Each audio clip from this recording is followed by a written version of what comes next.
Hello friends, मैं हूं आपका होस्ट एंड दोस्त डॉक्टर अभिनय वशिष्ठ। और आज की क्लास में हम पढ़ेंगे forms of business organisation. Business organisation जो है उसके अलग अलग फॉर्म्स के बारे में हम इसमें जानेंगे, क्या क्या प्रकार होते हैं एक बिजनेस ऑर्गेनाइजेशन के। ठीक है, what is a business organisation? Business organisation refers to how a business is structured. उस बिजनेस को स्ट्रक्चर कैसे किया गया है, मींस कौन कौन से लोग उस बिजनेस में इन्वॉल्व है, किस टाइप का वो बिजनेस होगा। एक कमर्शियल या इंडस्ट्रियल एंटरप्राइज और उससे जुड़े हुए लोग ये बताते हैं हमें कि बिजनेस ऑर्गेनाइजेशन किस टाइप का है। ठीक है, चलिए इसके बारे में डिटेल से पढ़ते हैं। Types of business organisation. Business organisations के टाइप्स होते हैं अलग अलग। Number one is sole proprietorship. Sole proprietorship क्या होता है? जब कोई एक ही मालिक होता है बिजनेस का, उसे क्या बोलते हैं हम? Sole proprietorship. जब हिंदू फैमिली होती है, कोई पूरा का पूरा परिवार उस बिजनेस में इन्वॉल्व होता है, उसे क्या बोलेंगे हम? Joint Hindu family business. यहाँ मेन बात वर्ड आता है हिंदू। वो हिंदू फैमिली होनी चाहिए, बाकी रिलीजन्स के ऊपर ये एक्ट अप्लाई नहीं होता है। पार्टनरशिप फर्म जिसमें दो या दो से ज्यादा लोग मिलके कोई बिजनेस स्टार्ट करते हैं, उसे कहेंगे हम पार्टनरशिप फर्म। कंपनी, कंपनी को ज्वाइंट स्टॉक कंपनी भी बोलते हैं क्योंकि शेयर्स इशू करते हैं। तो इस केस में क्या होता है? प्राइवेट लिमिटेड भी हो सकती है प्राइवेट इंडिविजुअल्स की, और पब्लिक लिमिटेड भी हो सकती है जिसमें गवर्नमेंट का कंट्रोल भी होता है। ठीक है, तो दोनों तरह की कंपनी हो सकती है, प्राइवेट कंपनी भी और पब्लिक कंपनी भी। ठीक है, अब आता है हमारे पास कोऑपरेटिव सोसाइटीज। कोऑपरेटिव सोसाइटी, इसका मकसद ज्यादा पैसा कमाना नहीं होता। इसके जो मेंबर्स होते हैं वो एक दूसरे की सहायता के लिए मिलके ये कोऑपरेटिव सोसाइटी बनाते हैं, ताकि जितने भी मेंबर्स होते हैं यहाँ पर कोऑपरेटिव सोसाइटी में, सबको सस्ते रेट पे सामान मिल सके, अवेलेबल हो सके। ठीक है, मान लीजिए कुछ लोग इस चीज से परेशान हैं कि उन्हें सामान, जो घर की जरूरत का सामान है या कोई भी सामान है, फार्मर्स से रिलेटेड भी हो सकती है कोऑपरेटिव सोसाइटीज, मार्केटिंग से रिलेटेड, एग्रीकल्चर से रिलेटेड हो सकती है, या रिटेल का आपको कोई सामान खरीदना है उससे रिलेटेड भी हो सकती है। वो सामान अगर आपको मार्केट में महंगा मिल रहा है तो आप मेंबर बन सकते हैं कोऑपरेटिव सोसाइटी के। वहां पर बहुत ही नॉमिनल से प्रॉफिट ऐड करने के बाद आपको, कॉस्ट के ऊपर नॉमिनल प्रॉफिट ऐड करने के बाद आपको प्रोडक्ट्स अवेलेबल हो जाते हैं जो कि मार्केट से बहुत सस्ते रेट में आपको मिल जाते हैं, उपलब्ध हो जाते हैं। ठीक है, तो ये था कोऑपरेटिव सोसाइटी के बारे में। अब हम फॉर्म्स ऑफ बिजनेस ऑर्गेनाइजेशन में ये जितने भी फॉर्म्स हैं, sole proprietorship, joint Hindu family और पार्टनरशिप, कंपनी, कोऑपरेटिव सोसाइटी, सबके बारे में पढ़ेंगे। आज हम स्टार्ट कर रहे हैं सबसे पहले सोल प्रोप्राइटरशिप के बारे में। Have an idea for a business. अगर आपके पास बिजनेस का कोई आइडिया है, ओके, है, ऑल बाय योर सेल्फ, आप सारा का सारा काम खुद करना चाहते हैं उसमें, तो आपके लिए बेस्ट सुटेबल क्या है? Sole proprietorship. अगर आप सारा काम खुद करना चाहते हैं, ऑल बाय योर सेल्फ, आप किसी और की मदद नहीं लेना चाहते, आप सारा काम खुद करना चाहते हैं, तो आप क्या है आपके लिए best? Sole proprietorship. What is sole proprietorship? When the ownership and management of business are in control of one individual। जब बिजनेस की जो ऑनरशिप है और मैनेजमेंट है, दोनों ही चीजें, बिजनेस के मालिक भी आप खुद हैं और मैनेज भी आप खुद ही कर रहे हैं, आपने कोई मैनेजर नहीं रखा है स्पेशल। ठीक है, एक ही इंडिविजुअल के हाथ में है, तो इस तरह के बिजनेस को हम क्या बोलेंगे? Sole proprietorship. ओनरशिप और मैनेजमेंट बिजनेस का एक ही इंडिविजुअल के जब हाथ में होगा तो उसे हम क्या बोलेंगे? Sole proprietorship. वो दुकानों के बाहर देखा होगा आपने, लिखा होता है, प्रो लिख के डॉट लगा देते हैं, प्रो राजेश कुमार, प्रो रविंद्र कुमार। तो बहुत सारे बच्चे, उसको जब नहीं पता होता, हमें नॉलेज नहीं होती, तो उसे क्या पढ़ते हैं? तो प्रोफेसर राजेंद्र कुमार। कहते हैं सर प्रोफेसर है, उसके बाद भी छोटी सी साड़ी की दुकान खोल रखी है। तो ऐसा नहीं होता है। ठीक है, उसको प्रोफेसर नहीं बोलते हैं, वो क्या है? प्रोप्राइटर।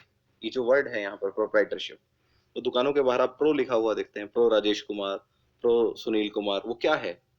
वो प्रोप्राइटर है। ठीक है, वो प्रोप्राइटर के नाम है। सोल प्रोप्राइटरशिप मींस जब एक इंडिविजुअल बिजनेस स्टार्ट करता है, सारी की सारी ऑनरशिप उसी की है और मैनेजमेंट भी उसकी है।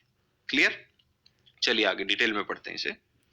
सोल प्रोप्राइटरशिप क्या है? ओन्ड बाय वन पर्सन, सिर्फ एक ही मालिक है उसका। Owner keeps all the profit, सारा का सारा प्रॉफिट उसी व्यक्ति का है जिसका बिजनेस है। रिलेटिवली अनलिमिटेड कंट्रोल, ठीक है, उसका रिलेटिवली अनलिमिटेड कंट्रोल है। ठीक है, और इजी टू फॉर्म है, आसानी से बन जाता है। ठीक है, सारा का सारा कंट्रोल उसका रहेगा। ठीक है, और इजीली वो बन जाएगा।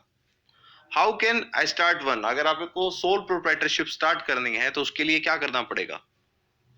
फ्यू लीगल रिक्वायरमेंट्स, उसके लिए लीगल रिक्वायरमेंट्स हैं वो बहुत ही कम होती हैं, कोई ज्यादा रिक्वायरमेंट्स नहीं है।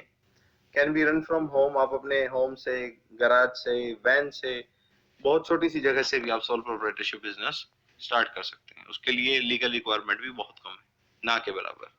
ठीक है, अब आते हैं इसके कैरेक्टरिस्टिक्स कि क्या विशेषताएं हैं सोल प्रोप्राइटरशिप की। Number one is business enterprise is owned by one single individual. ठीक है, क्या बताया गया है कि एक ही इंडिविजुअल के द्वारा इसको ऑन किया जाता है। ठीक है, ऑनर कौन होगा? सिर्फ एक इंडिविजुअल।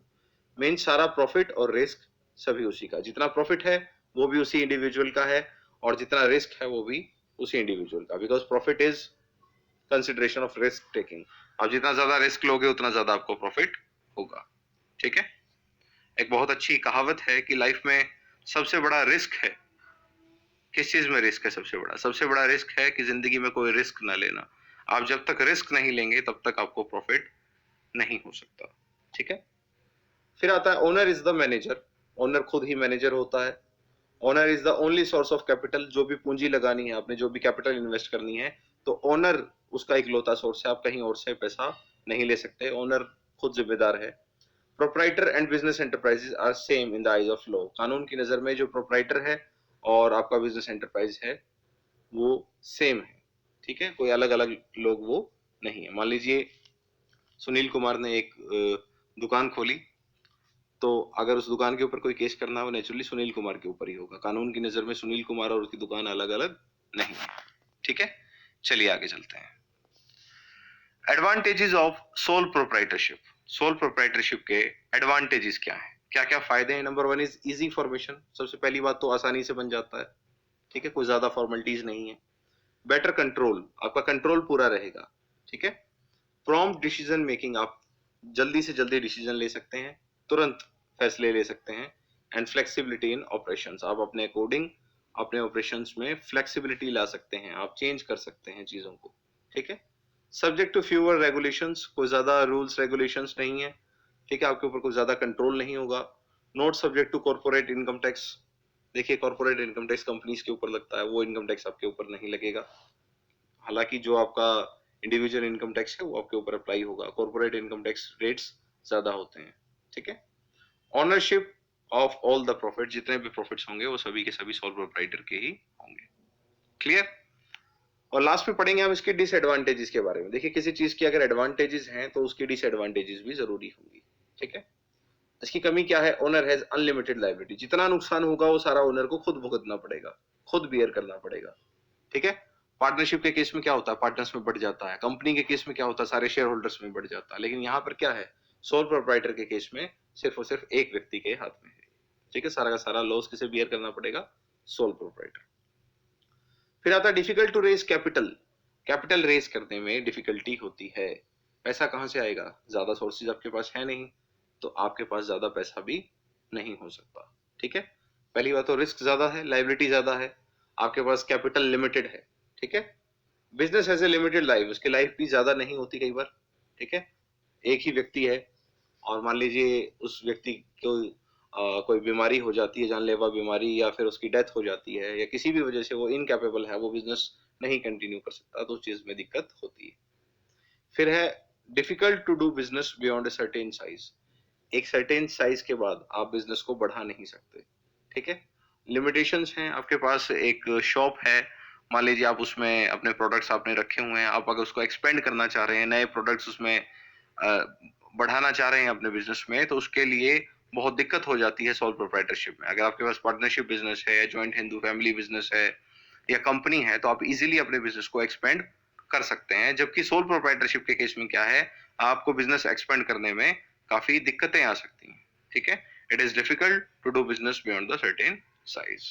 ठीक है, तो आज की क्लास में हमने क्या पढ़ा? सोल प्रोप्राइटरशिप के बारे में पढ़ा कि सोल प्रोप्राइटरशिप है क्या, सोल प्रोप्राइटरशिप के जो फीचर्स हैं उसके बारे में पढ़ा, उसे स्टार्ट कैसे किया जा सकता है हमने बताया। कुछ बहुत ही कम लीगल फॉर्मेलिटीज हैं, उसके कैरेक्टरिस्टिक्स, उसकी, फिर उसके बाद एडवांटेजेस और लास्ट में डिसएडवांटेजेस।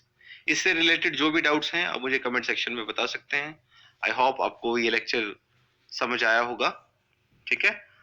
नेक्स्ट क्लास में हम जॉइंट हिंदू फैमिली बिजनेस के बारे में पढ़ेंगे। ओके, चलिए, थैंक यू।